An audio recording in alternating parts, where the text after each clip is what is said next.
বেঈমান খাইতেছে কিনা দুনিয়া?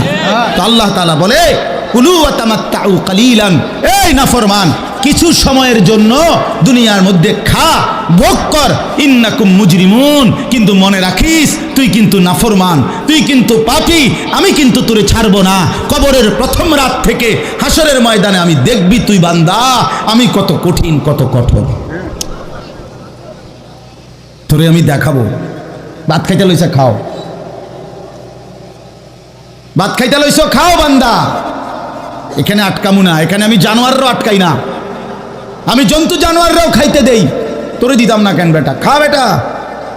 কিন্তু ইন্নাকুম মুজরিমুন, মনে রাখো 7টা বাজে নাস্তা করতে বসছো, আল্লাহ যেন ডাক দিয়ে বলে বেঈমান খা, ঠিক আছে নাস্তা, কিন্তু মনে রাখিস ফজরের নামাজ পড়স নাই, আমি হিসাব রাখছি।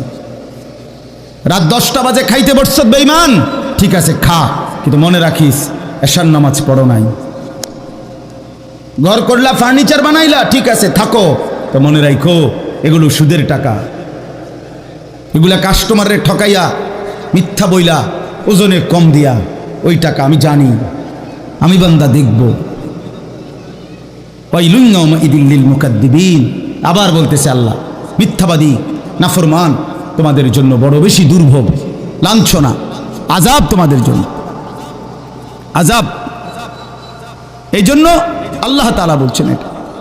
এরপরে আবার বলে দেখেন ওয়া ইযা কিলা লাহুমুর কাউ লা ইয়ারকাউন, এই ছেলেরা তোমরা সবাই শোনো, আল্লাহ তাআলা আবারও বলতেছে সমস্ত মিথ্যাবাদী নাফরমান তোমাদের জন্য হাসরের ময়দানে কেন লাঞ্ছনা হবে, এর প্রধান কারণ ওয়া ইযা কিলা লাহুমুর কাউ লা ইয়ারকাউন, যখনই বলা হতো নামাজ পড়তে, যখনই বলা হতো রুকু করতে, যখনই বলা হতো সেজদা দিতে, লা ইয়ারকাউন, আল্লাহ তাআলা বলেন সে রুকু করে না, সেজদা দেয় না, নামাজ পড়ে না, নামাজ পড়ে না।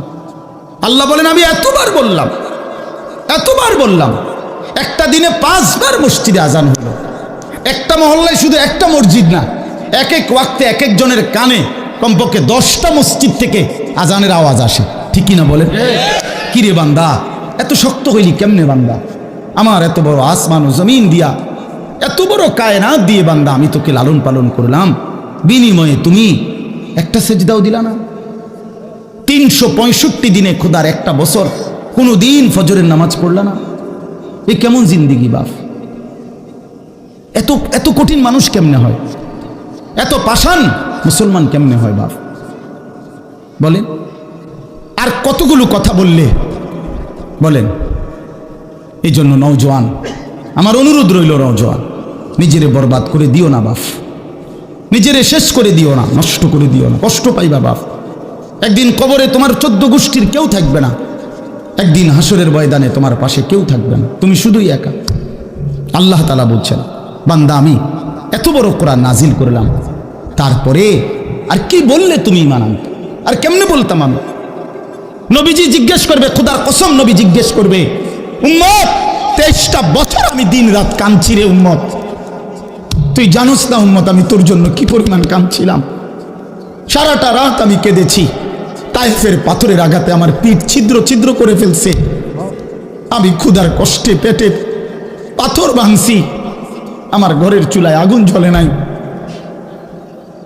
আমি দান শহীদ করে সারাটা দেহ রক্ত মাখা হয়ে বেহুশ হয়ে উহুদের প্রান্তরে পড়েছিলাম, এত কাঁদলাম, এত রক্ত ঝরাইলাম, 23 বছরের বিনিময়ে উম্মত আমি বুঝি তোর কলজাটা নরম করতে পারলাম না। কি বলবেন ভাইয়া? এই ছেলেরা বাপ কি বলবা তোমরা বলো দোস্ত? আমরা যারা মুমিন নিজেদেরকে চিনি, জানি যে আমরা মুসলমান, আমরা মুমিন, তো আমাদের কাছে আল্লাহ তাআলা সবচেয়ে গুরুত্বপূর্ণ একটি জিনিস চায়। কোরআনুল কারীমে আল্লাহ তাআলা আমাদের মুমিনদেরকে, ইমানদারদেরকে ডাক দিয়ে দিয়ে বারবার এই চাওয়াটা বলেছেন, ইয়া আইয়ুহাল্লাযীনা আমানুত্তাকুল্লাহ, এই কথাটা আল্লাহ তাআলা কোরআনুল কারীমে বহুবার বলছেন। হে ইমানদারগণ, হে মুমিনগণ, তোমরা যারা বুঝো যে তোমরা মুসলমান, তোমরা মুমিন, তোমরা ইমানদার, তো আমি আল্লাহ তোমাদেরকে বলছি ইত্তাকুল্লাহ, তোমরা তাকওয়া অবলম্বন করো, তাকওয়া অবলম্বন করো, আল্লাহকে ভয় করো। তাকওয়া গ্রহণ করো।